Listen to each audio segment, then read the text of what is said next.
CTS 시청자 여러분, 안녕하세요. 저는 울산 주안의 교회를 섬기는 염규용 목사입니다. 오늘은 창세기 28장 16절에서 19절까지의 본문 말씀으로 일상을 살리는 하나님의 임재에 대해 이야기를 나누려 합니다.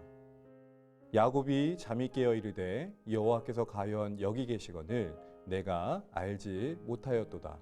이에 두려워하여 이르되 두렵도다. 이곳은 다름 아닌 하나님의 집이요 이는 하늘의 문이로다 하고 야곱이 아침에 일찍이 일어나 베개로 삼았던 돌을 가져다가 기둥으로 세우고 그 위에 기름을 붓고 그곳 이름을 베델이라 하였더라. 이 성의 옛 이름은 루스더라. 우리 일상의 대부분은 반복입니다. 하루하루가 감동적인 사건으로 늘 채워지는 것이 아니죠. 그래서 우리의 일상은 감격보다는 밋밋한 현실로 이어질 때가 많습니다. 그러다 보면 무의미한 반복 속에 권태감에 빠지기도 합니다. 또한 일상은 결코 고상하지도 않습니다. 그 치열함에 온몸이 땀 범벅이 되기도 하고 고단함에 지쳐 기쁨 없는 하루하루를 보내기도 합니다. 이런 일상의 현실들을 감당하기 위해 신자된 우리에게 절실한 것은 다름 아닌 하나님의 임재입니다. 함께 읽은 본문에서 야곱은 브엘세바를 떠나 꽤나 먼 곳에 있는 하란을 향해 가는 중이었습니다. 여행 중이었던 걸까요? 아닙니다. 한마디로 자초한 고생길이었습니다. 가족으로부터 떨어져 도망가야 하는 처지가 된 이후 야곱의 하루하루의 일상은 어떠했을까요? 먼 길을 홀로 가는 동안 맹수와 도적의 위협으로 외롭고 두려웠을 것입니다. 걷다가 해가 지면 돌을 베개로 삼아 유숙해야 하는 매일의 여정은 참 고단했을 것입니다. 때론 자신의 처지에 처량함에 눈물 흘리기도 했을 것입니다. 그런데 여느 날과 다를 바 없이 걷다가 지쳐 쓰러져 잠든 밤에 하나님께서 꿈을 통해 야곱에게 찾아오신 것입니다. 꿈에서 하늘로 닿은 사닥다리 위를 오르락 내리락 하는 천사들 가운데서 야곱은 하나님을 보게 됩니다. 하나님께서는 야곱에게 약속을 이루기까지 야곱을 떠나지 않으시겠다고 말씀해 주십니다. 꿈에서 깨어난 야곱은 다음과 같이 고백합니다. 야곱이 잠이 깨어 이르되 여호와께서 가연 여기 계시거늘 내가 알지 못하였도다. 그 뒤에 야곱은 베개로 삼았던 돌을 기둥으로 세우고 기름을 붓습니다. 하룻밤 베개로 쓰고 버렸을 돌이 하나님을 예배하는 제단이 된 것입니다. 또한 제단을 세운 그 자리를 루스에서 베델이라 이름을 짓고 기념합니다.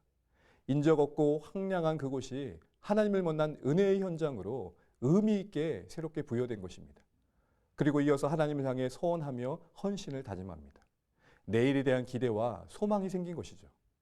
주 안에서 사랑받는 CTS 시청자 여러분, 야곱이 이처럼 하나님의 임재를 경험했을 때 일어난 변화들을 보십시오. 여느 날과 다를 바 없이 고단함으로 쓰러져 잠들었던 그 무료한 일상에 그의 태도와 자세가 바뀐 것을 보십시오. 그렇습니다. 매 순간 여호와께서 여기 계십니다 는 고백으로 하나님의 임재를 의식하며 살아낼 때 우리 일상은 좀 달라질 수 있습니다.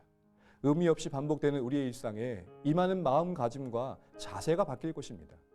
하나님의 임재는 우리의 일상을 돌처럼 내팽개치지 않고 하나님을 예배하는 삶의 이야기로 채워갈 힘이 됩니다.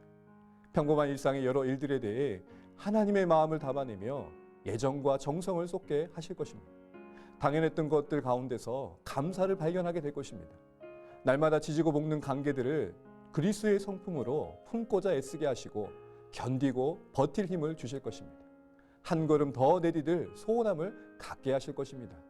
그러니 일상 속에서 함께 하시는 하나님의 임재를 누리시기를 바랍니다.